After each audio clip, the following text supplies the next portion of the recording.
Back in the solar. It's been too long since we were all together like this. Not since after Moonbreeder. Much has changed since then. We ourselves, most of all.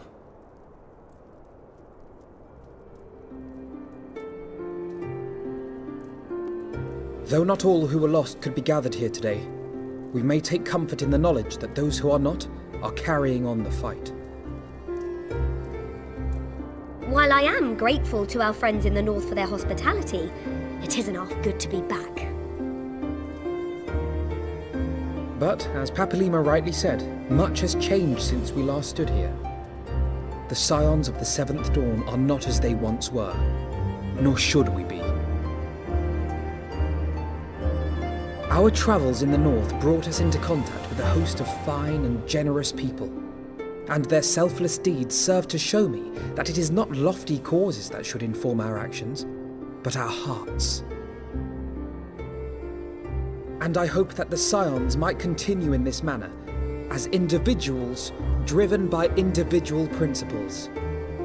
Provided we all sincerely desire to work towards Eorzea's salvation, I believe the paths we follow to achieve it need not, and should not, be dictated by any single ideal. Companions bound by a common purpose, free to go whither they will. The idea is not without merit. Very well. I shall resume my research of the primals and the elder gods of Eorzea. Should anyone have need of my findings, you need only ask. I should be glad of your continued assistance. Well, my main purpose in coming here was to see the signs of the Seventh Dawn restored and my dear friend found. Nevertheless, having involved myself in your struggles, I feel compelled to see them through to the bitter end. For Minfilia's sake. That is, if there are no objections.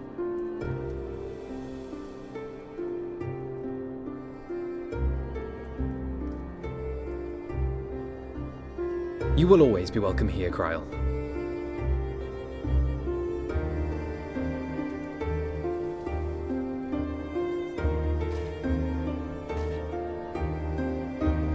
Gyr, can we trust you to carry on your investigation of the Ascians as before?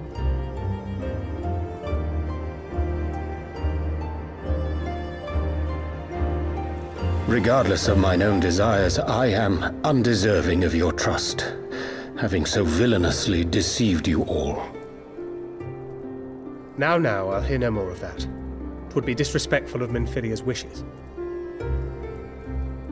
She entrusted matters here to us, that we might protect this star and understand the truth which hides at her heart. Mayhap I can handle the former, but I think you far better suited to the latter. No?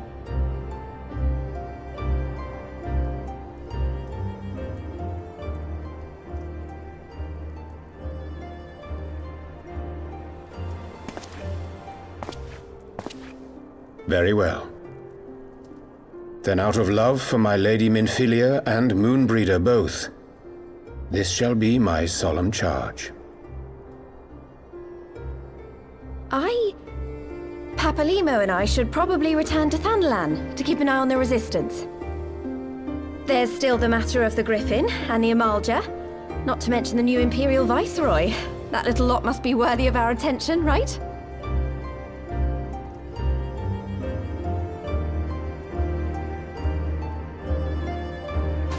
And what will you do, Alize?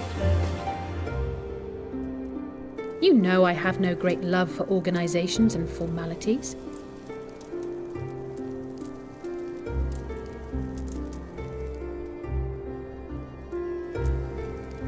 That being said, this new approach you propose is not wholly objectionable, and we've always got her to keep us from bickering.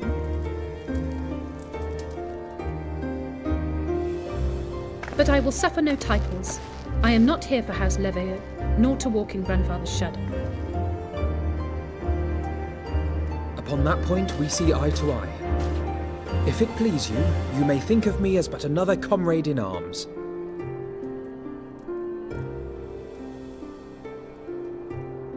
Well then, Alfie, I, for my part, shall see to the paperwork and the finances with my characteristic aplomb. I would not have it any other way, Tataru. And we mustn't forget you.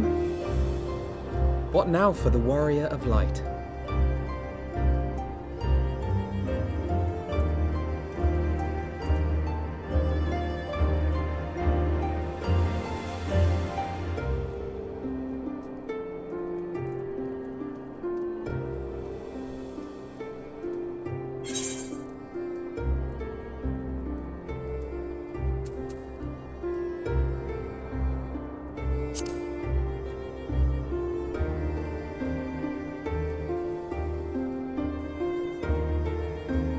Indeed. The path behind us was fraught with hardship, and the path before us will be no less unforgiving. But a new dawn shall break over the realm, and I see before me the faces of those who will deliver it.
One world's heroes are another world's villains.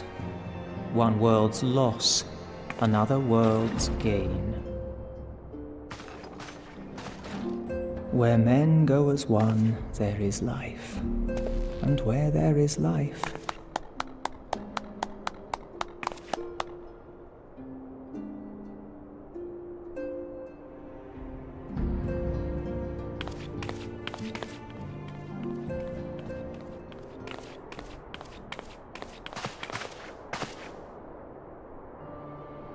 my friends, if I may, I would ask that you entrust Tupsimati to me.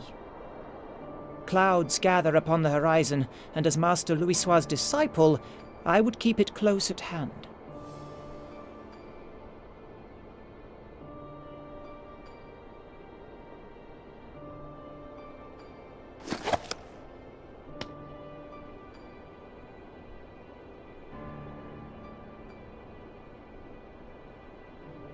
Thank you.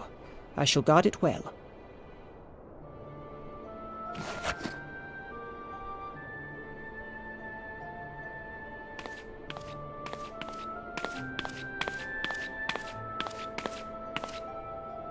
There is cause to hope.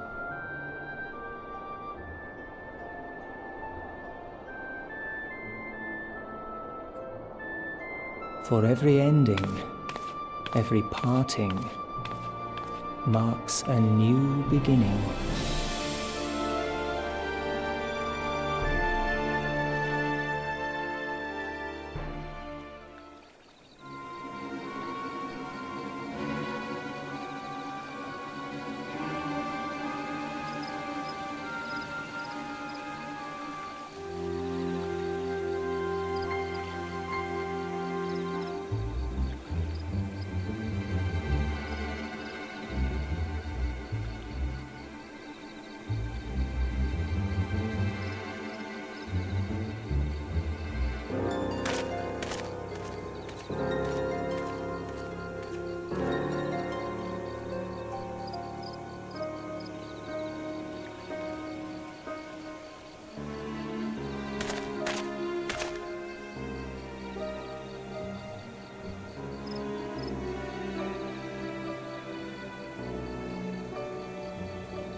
we're here.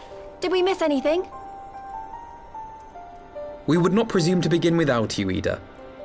Urianger has returned to the Waking Sands, but everyone else is now present. Yes, but for what exactly? We all have duties to attend to, Alphino, so you may dispense with the preamble. Thank you, Élysée. It is the very subject of those duties which compelled me to call this gathering. Though the Warriors of Darkness no longer pose a threat, Eorzea's many troubles demand no less of our attention. And while I stand by the decision to approach each task as we see fit, I fear our effectiveness will ultimately be diminished should we continue to act in ignorance of each other's efforts. Thus, I propose we elect a successor to Minfilia. Not to serve as a fully fledged antecedent, perhaps, but as a coordinator of operations. Is that all? Well, then the decision seems clear. No one else has shown any enthusiasm for the role, and judging by your performance at our previous meeting, you would seem the perfect candidate. You always did have a flair for politics.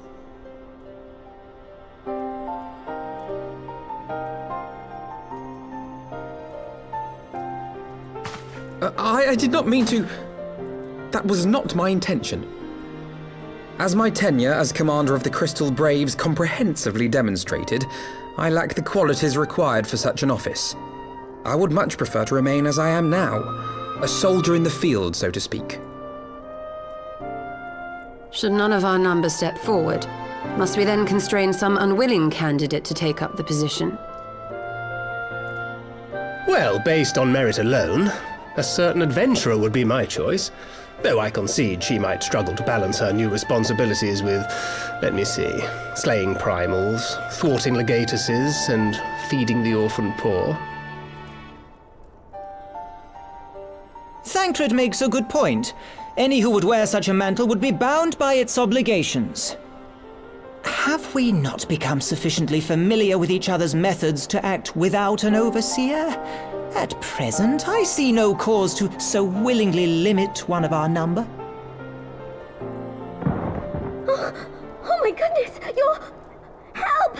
I need some help here!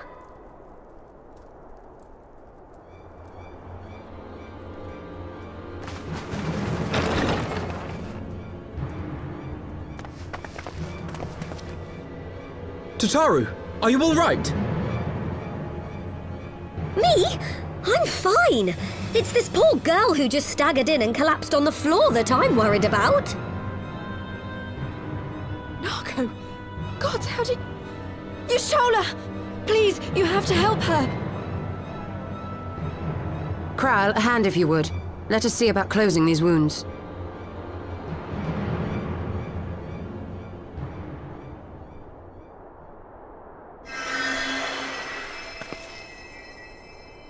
Now, we've staunched the bleeding, but it may be a while before you can move about again.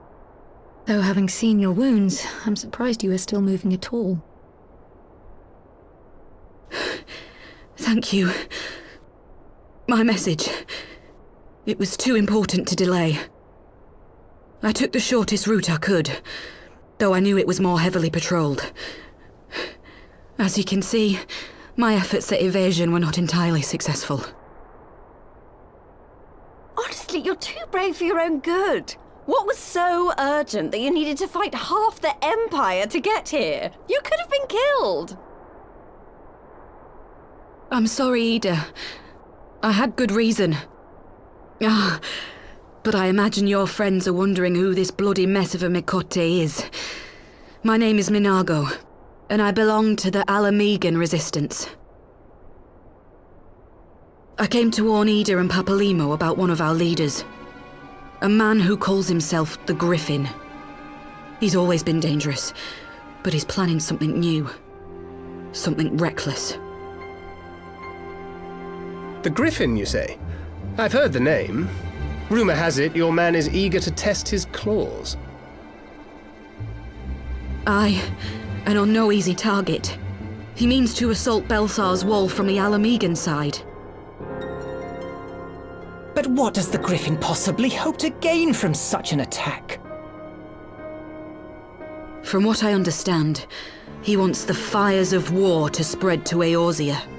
And for that, he needs to control the border with Gridania. So, he means to spark a conflict between the Alliance and the Imperial forces stationed in Alamigo, to have Eorzea's armies aid in the liberation effort, whether they will it or no. His plan is flawed. Even should the Resistance succeed in occupying the wall, they would not be able to hold it. Imperial reinforcements would drive them out within a week. Be that as it may, if there is even a chance that this scheme could bring about an escalation in hostilities between Eorzea and the Empire, the Alliance must be informed. Agreed. I should depart for Lim-Solaminsa forthwith and seek an audience with the Admiral. Thancred, Uldar is yours. Alphino and Alize, make haste to the Twelveswood and notify the Elder Seedseer of the danger to Gridania. She will duly call a council of the Alliance leaders, whom you must be ready to receive. You will be our voice in Ishgard. Explain the situation to Sir Emmerich, and encourage him to send an envoy. To Taru, Kryl, I leave the care of our injured messenger to you. See that she remains quiescent and her wounds closed. I believe that covers everything. Let us be about our tasks.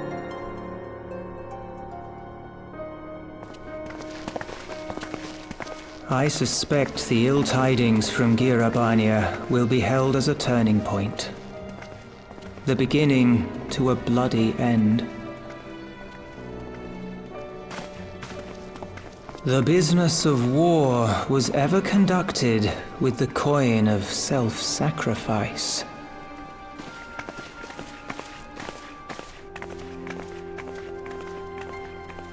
'Twas Master Louisoix himself who taught us that such costs are not to be ignored or denied.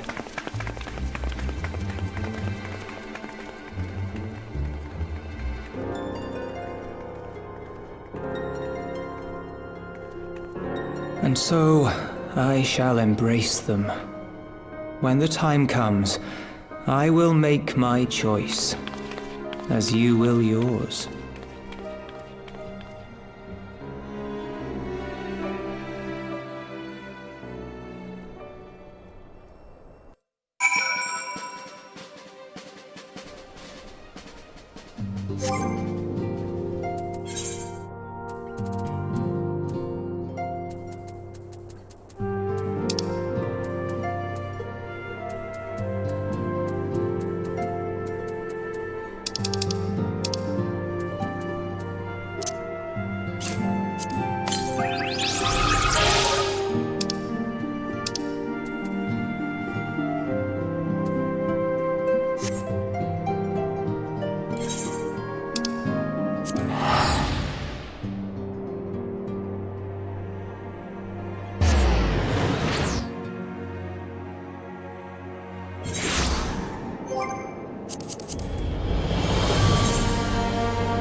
I bid you welcome, my friends. As you will by now be aware, the Scions of the Seventh Dawn have come into possession of certain intelligence concerning recent developments in the region of Gyr Abania. It springs, I am assured, from an unimpeachable source. Is that not so, Master Alphino? Indeed, Elder Seedseer. Our information comes directly from a member of the Resistance's inner circle, and we have no cause to doubt its veracity. This griffin of theirs is a fool if he thinks he can hold Belsar's wall against the Empire. When the Imperials move to take it back, they will come in force, and the resulting fighting is all but certain to spill over into the Black Shroud. At the Battle of Cartano, the combined might of 3 grand companies labored to contend with the remnants of but a single Imperial legion. Alone, Gridania would be hard-pressed indeed to hold back the tide, should the Garleans turn their minds from reclamation to invasion.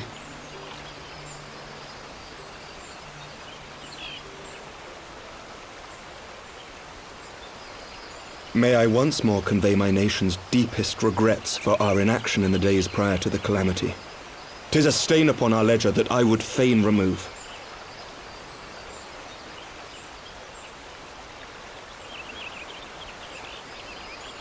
Elder Seedseer, I do hereby request leave to deploy a defensive force within the borders of Gridania. Ishgard's return to the Alliance shall be honored by more than mere ink upon parchment. The Doman people too would join any effort that weakens our common foe. We are few, but our most seasoned shinobi are at your disposal.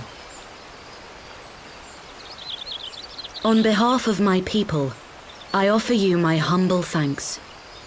Gridania welcomes your assistance. It is time we set our contingency plans in motion. Is the Alliance agreed?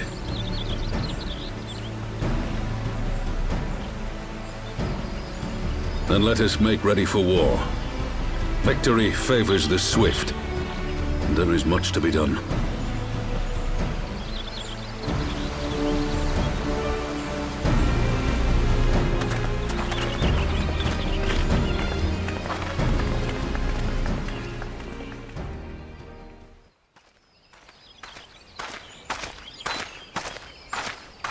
The Council knows that Alamigo will not soon be wrested from the Empire, and its decision to bolster the border's defences seems eminently practical.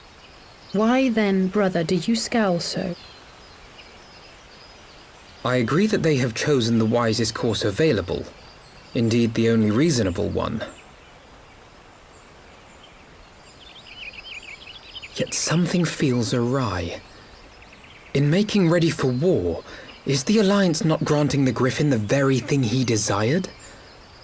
Any attempt to hold the wall is doomed to failure, aye. But I wonder if we have misjudged the prize for which he plays.